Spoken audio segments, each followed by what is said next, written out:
Et si te laver le visage chaque matin était le rituel le plus puissant qui soit?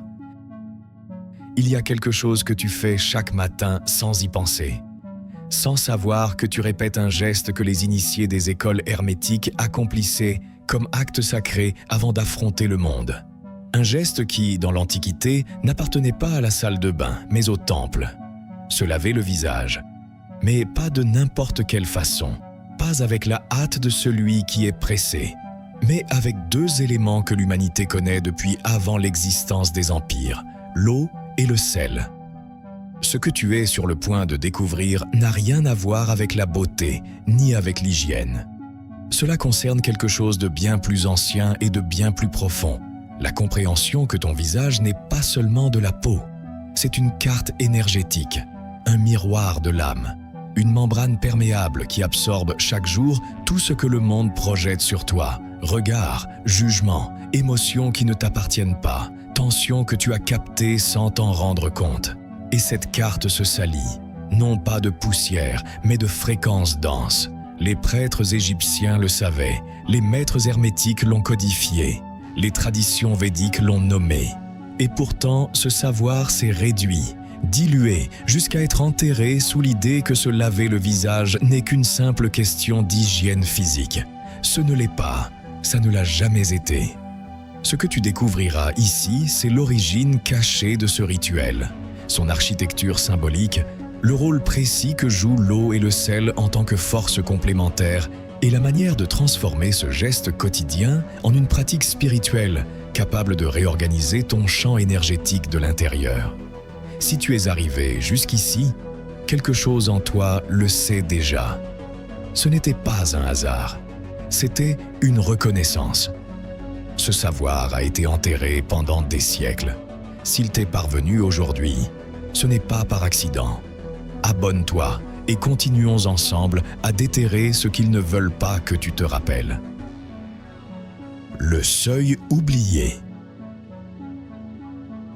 Pour comprendre pourquoi l'eau et le sel ont été considérés comme des outils sacrés pendant des millénaires, il faut abandonner le regard réductionniste du monde moderne, celui qui transforme tout en fonction, en chimie, en utilité, et retrouver la vision de ceux qui ont bâti les grandes civilisations du savoir.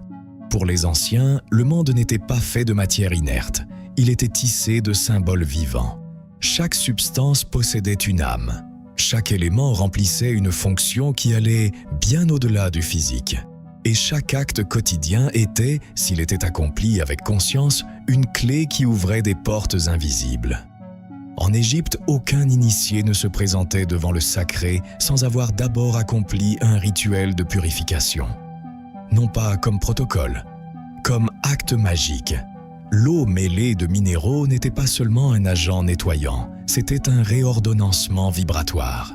Une façon de dire au champ énergétique du corps « retourne à ton état originel ». Les prêtres d'Isis et de Thoth comprenaient que l'accumulation énergétique de l'environnement contamine l'initié, et qu'avant tout travail spirituel, cette contamination devait être dissoute.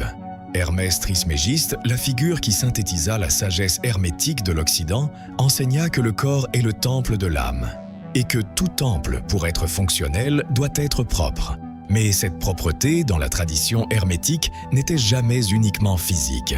C'était une opération sur le champ subtil, une décharge, une recalibration, un retour à l'état de cohérence vibratoire. Le visage occupait une place particulière dans cette compréhension. C'était le point où l'âme se manifeste au monde, le lieu depuis lequel l'esprit projette et aussi le lieu où le monde imprime ses traces. Le nettoyer, c'était littéralement dégager le seuil du temple intérieur. Cette sagesse n'était pas confinée à l'Égypte. Dans la tradition hébraïque, les rituels de purification avec l'eau et les sels naturels étaient des pratiques de restauration spirituelle. Dans les textes védiques de l'Inde, le sel était considéré comme une substance d'un grand pouvoir protecteur, capable d'absorber les énergies adverses. Et l'eau, appelée principe divin féminin, était le symbole de l'élément qui donne la vie et dissout ce qui ne convient pas. Dans la Grèce antique, les philosophes présocratiques comprenaient l'eau comme l'un des 4 principes éternels qui composent toute la réalité, y compris l'âme humaine. Et dans les textes gnostiques, le visage de l'être humain était décrit comme l'image vivante de sa lumière intérieure, quelque chose qui devait être purifié comme on purifie un autel. Le schéma est trop cohérent pour être une coïncidence. Ce ne sont pas des cultures qui s'imitent. Ce sont des traditions entièrement distinctes parvenant à la même conclusion à partir de l'observation directe de la réalité énergétique. Et cette convergence, cet accord silencieux entre des civilisations qui ne se sont jamais connues, est peut-être la preuve la plus convaincante qu'elles touchaient à quelque chose de vrai. L'eau et le sel ne sont pas les ingrédients d'une recette populaire. Ce sont les deux piliers d'une technologie spirituelle qui a fonctionné pendant des millénaires et qui a été ensevelie sous la culture de la consommation et de l'esthétique superficielle. Le visage comme carte sacrée. Il existe une façon de se regarder dans le miroir que la plupart n'ont jamais pratiquée. Non pas le regard qui évalue, qui corrige, qui cherche des défauts, mais le regard qui observe. Celui qui reconnaît dans ce visage non pas une collection de traits, mais un territoire énergétique. Un espace où coexistent ce que tu es, ce que tu as vécu, ce que tu as tu, et tout ce que d'autres ont laissé en toi sans te le demander. Le visage est l'interface entre le monde intérieur et le monde extérieur. C'est la porte à double sens, par où l'âme s'exprime vers l'extérieur et par où les fréquences de l'environnement entrent vers l'intérieur. Chaque jour que tu t'exposes au monde, ton visage remplit une fonction de bouclier, mais aussi d'éponge. Il absorbe les regards chargés de jugement. Il s'imprègne des tensions étrangères. Il enregistre des émotions qui n'ont jamais été les tiennes, mais qui, avec le temps et la répétition, commencent à le sembler. Ce n'est pas une métaphore. Dans les traditions chamaniques du monde entier, les nettoyages énergétiques commencent toujours par le visage. Ce n'est pas un hasard. Les chamans savaient que c'est par là que l'âme respire et que c'est là que les influences de l'environnement s'adhèrent le plus facilement. Dans le langage ésotérique, ce qui s'accumule sur le visage est constitué de charges psychiques, des densités vibratoires qui n'appartiennent pas à l'être, mais qui restent.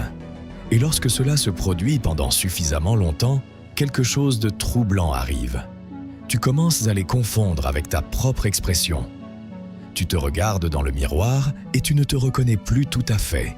Ou tu reconnais une version de toi qui semble épuisée, rigide, distante. Une version construite non pas de l'intérieur, mais à partir de l'accumulation de ce que le monde a laissé sur ta surface. Il y a quelque chose d'encore plus profond dans tout cela.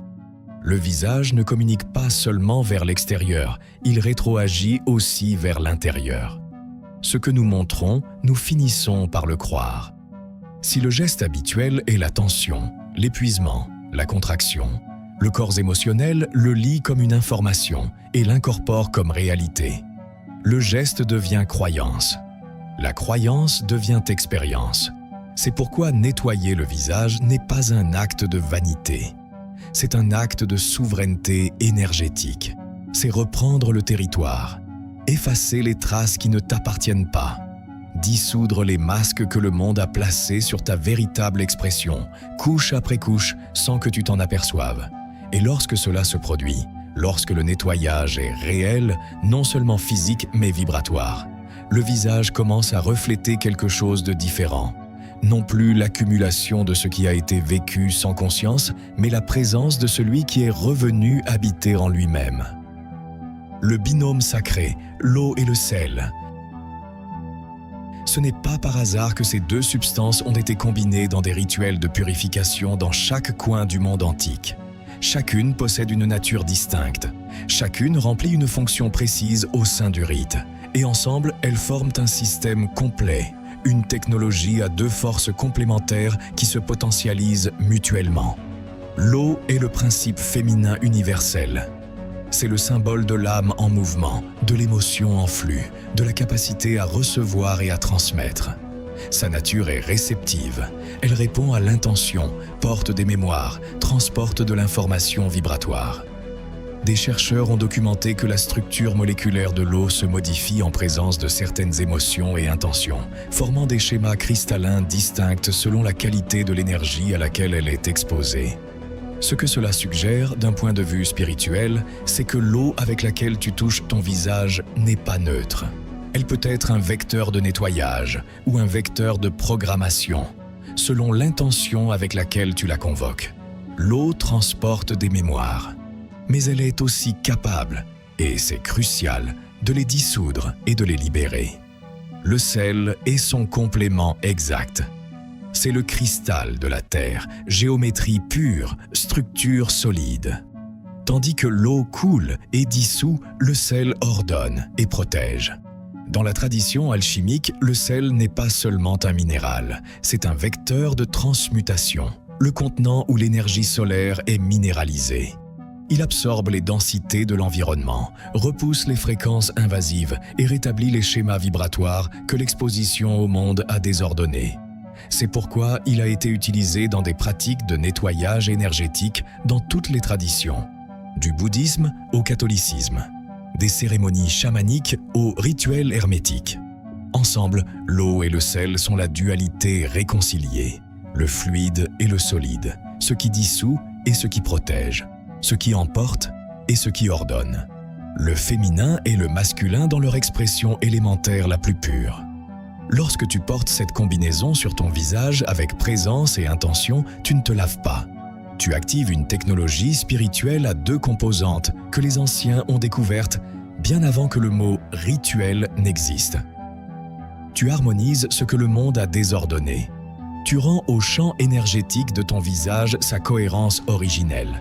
Et cela, cette cohérence, est ce que les initiés appelaient pureté. Non pas pureté morale, pureté vibratoire, l'état dans lequel l'être peut fonctionner depuis sa nature la plus haute. Le rituel, comment le pratiquer?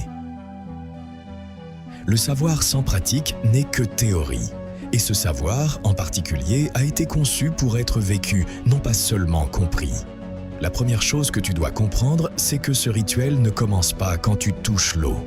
Il commence avant. Il commence dans la décision de l'accomplir avec présence. Parce que la différence entre un geste mécanique et un acte sacré ne réside pas dans les éléments, mais dans la conscience qui les anime. Choisis le moment avec soin. L'idéal est le matin, avant d'avoir eu tout contact avec le monde, avant le téléphone, avant les nouvelles, avant les conversations. Cet espace entre le sommeil et la journée active est un seuil, le moment où le champ énergétique est encore perméable, encore réceptif, encore disposé à être recalibré. C'est cette fenêtre sacrée. Prépare le récipient, pas n'importe lequel. Utilise de la céramique ou du verre, des matériaux qui retiennent l'énergie vibratoire. Le plastique, par sa nature, n'est pas un contenant adéquat pour ce type de travail. Remplis le récipient d'eau tiède, pas chaude. La température intermédiaire représente l'équilibre entre l'actif et le réceptif, entre l'expansion et la contraction.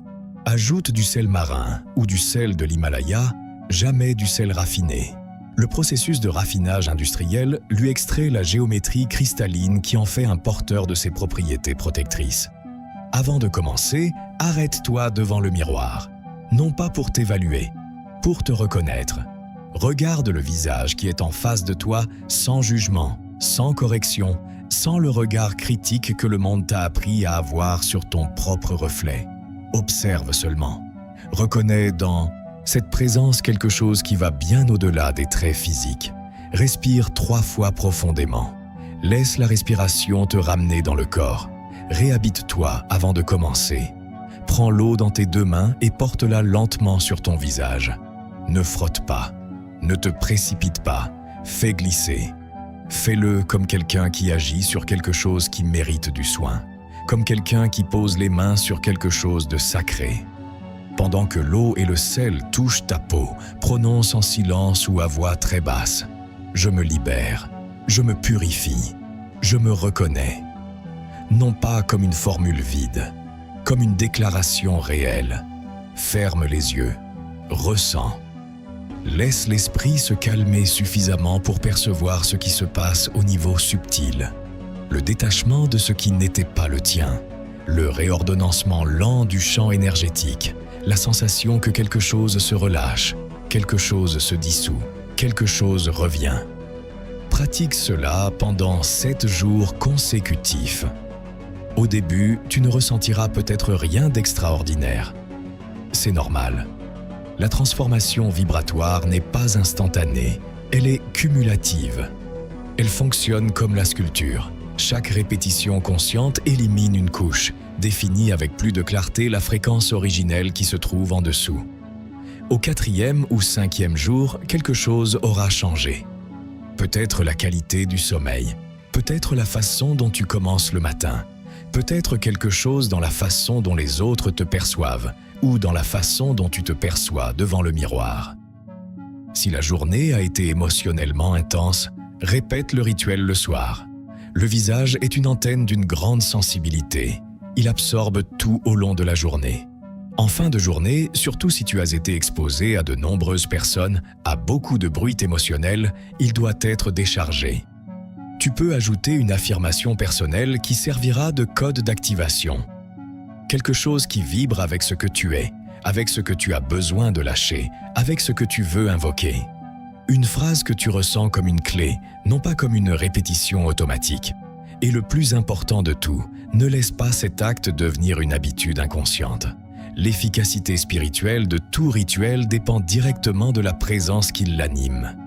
Lorsque l'âme s'absente du geste, le geste se vide.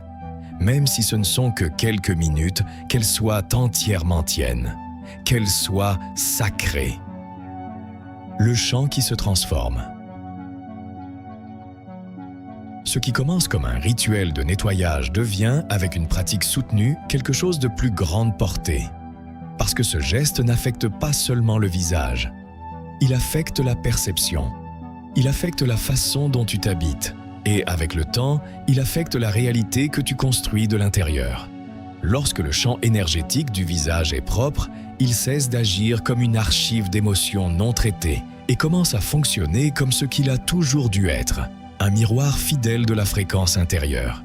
Un miroir poli dans le langage hermétique qui reflète avec clarté et qui, en reflétant avec clarté, attire aussi, avec clarté, des situations résonantes, des liens plus authentiques, des opportunités qui vibrent à la même fréquence que ton état intérieur renouvelé. C'est ce que les traditions ésotériques appelaient le principe de correspondance opérant dans le concret.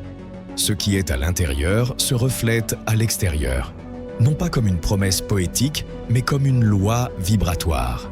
Avec la pratique régulière, tu commenceras à remarquer des changements qui n'ont pas d'explication purement physique. Une clarté mentale au réveil qui n'était pas là auparavant. La sensation que certains environnements denses ne t'affectent plus de la même manière. Une légèreté dans le regard, non pas cosmétique, mais énergétique. Celle qui se produit lorsque la lumière intérieure cesse d'être filtrée par les couches de ce que tu as porté sans le vouloir. Les rêves peuvent devenir plus nets, plus symboliques, plus communicatifs. L'intuition peut s'affiner. La relation avec toi-même peut commencer à avoir une qualité différente, plus honnête, plus directe, moins médiatisée par les versions de toi que tu as construites pour le monde. Et à un moment donné, quelque chose de plus subtil encore.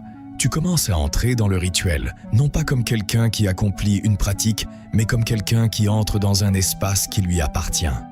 Un espace de silence et de présence où les questions les plus profondes émergent naturellement. Qui suis-je sous tout ce que j'ai accumulé? Que portais-je qui ne m'appartient pas? Qu'est-ce que je suis prêt à lâcher? C'est dans cet espace que l'eau et le sel cessent d'être des éléments et deviennent des maîtres. Et le miroir cesse d'être une surface et devient un portail. Réflexion finale. Le sacré n'a jamais été loin. Il n'a jamais été réservé aux temples, aux initiés, aux siècles passés.